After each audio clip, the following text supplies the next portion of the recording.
Good morning, precious.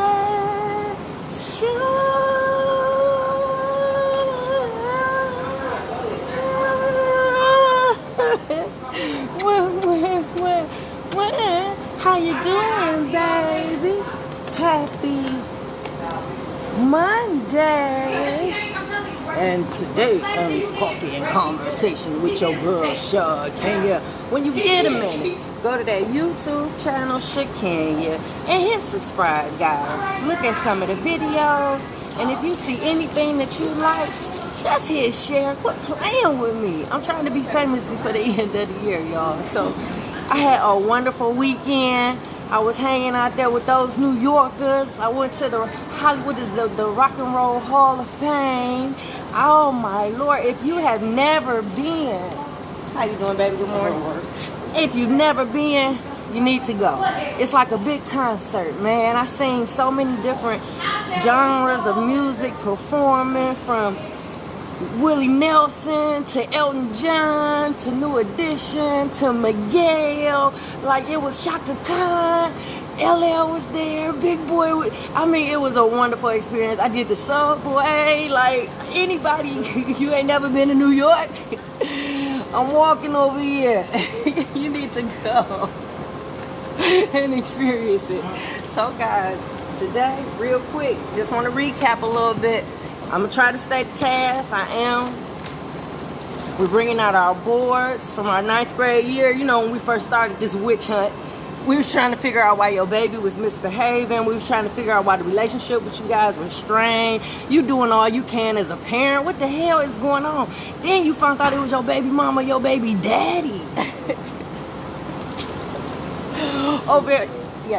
Over there playing games with that baby. Using that baby against you. Using all these manipulation tips. So far in these years that we've been doing Coffee and Conversation, I think we got about 30 of them. So far, we've covered like 16. Yeah. And I know you're starting to realize now the adverse effect that these manipulation tips have. And you know what? The person that's doing the manipulation tips, believe it or not, they might be being affected by the manipulation tips as well. I know they don't think so. I know they're doing it to get back at you and make you mad and make your life miserable. But some of those techniques that they use sometimes backfire. Especially the one where they tell the child they don't have to listen to you. You ain't got to do what they say. Before long, it backfires on them to where the child stop listening to them and stop doing what they say. So now you got a child out here running rogue who has no guidance and raising themselves. Because at this point, can't nobody tell them nothing. Because they know everything, right? So now we're looking at the adverse effect. Now we're looking at the behavior issues in your baby. Now we're looking at the psychological damage that it's causing as well. Yep. Your baby might seem a little slow. And you know your baby intelligent. Your baby don't have no mental disorders, no type of diagnoses, no ADHD, nothing. Your baby is pretty smart. But you starting to notice that they're a little slow. You starting to notice that they're kind of clueless.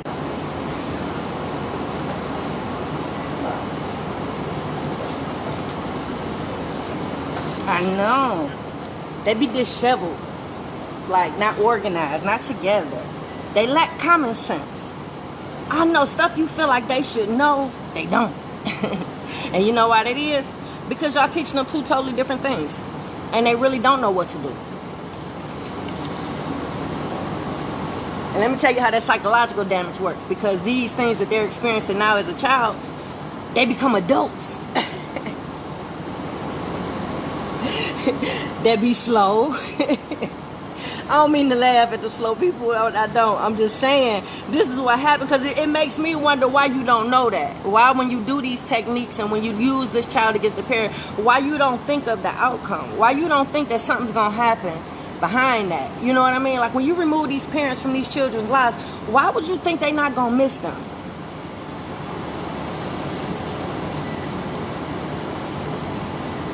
Why? Because they're not talking about them? They're not asking about them? Because they don't call them because you asked them to?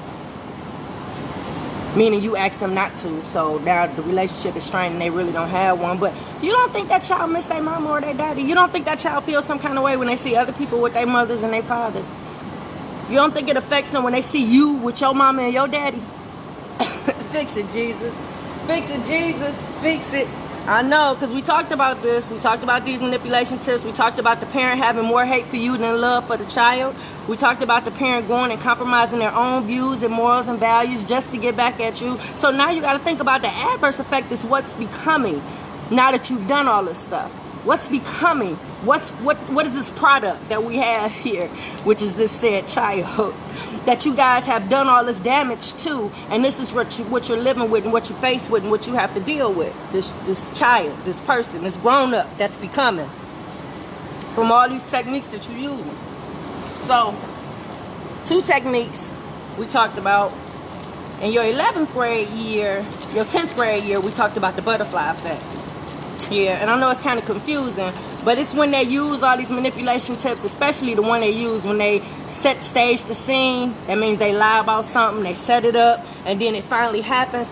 The butterfly effect, is the fact that they actually convince these people before it actually takes place.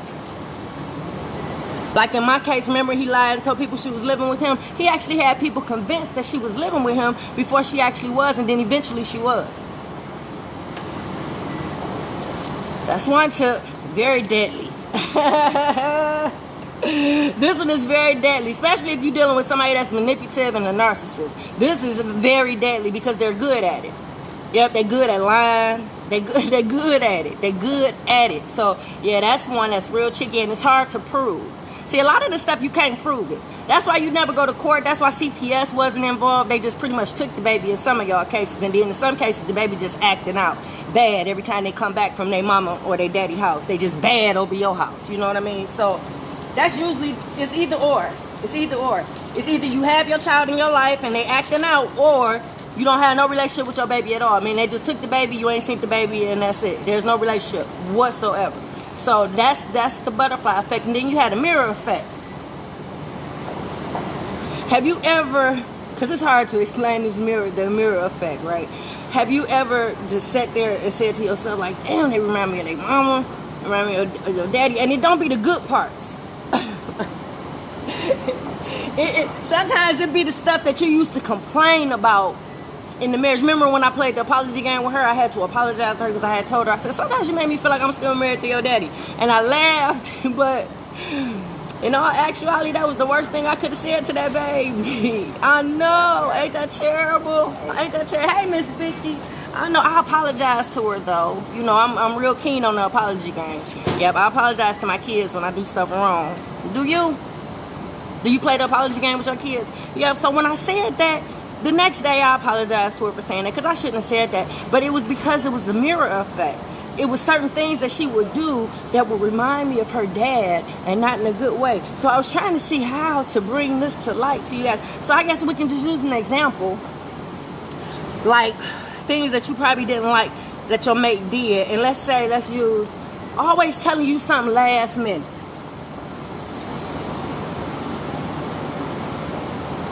Yeah, you couldn't stand the fact that they always telling you something last minute.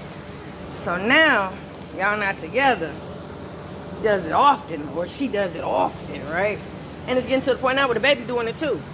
No matter how many times you tell the baby, let me know when you find out. Don't wait till the last minute to tell me nothing. No matter how many times you drilling that in that baby head, the baby still do it. Now, it's a good chance your baby just hard-headed. It's a good chance. Baby just hard-headed. But it's also a good chance that that baby mama, that baby daddy still doing it.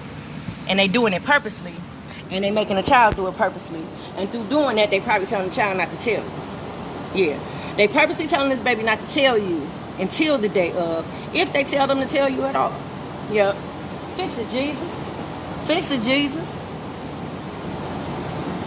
So, yeah, that's the mirroring effect. So if you starting to feel like your baby is reminding you of your baby mama or your baby daddy, and it's frustrating, yeah, it's because chances are they're probably using some of the same manipulation tips to make you feel, or they're doing some of the things intentionally to that baby, or making that baby do things that they know that you don't like, that you despise. Yeah, they purposely doing it. I know. They weren't doing it when y'all was married. Then they started changing, and they started acting right, I know, but as soon as y'all break up, they revert back to their BS. I know. So, y'all, that was it for Coffee and Conversation today. Go check that GoFundMe out. Don't act like you ain't see it. I'm about to create an event. Because I don't want to see you in the street. And you like, oh, Shakenya, I ain't even see it. You see it.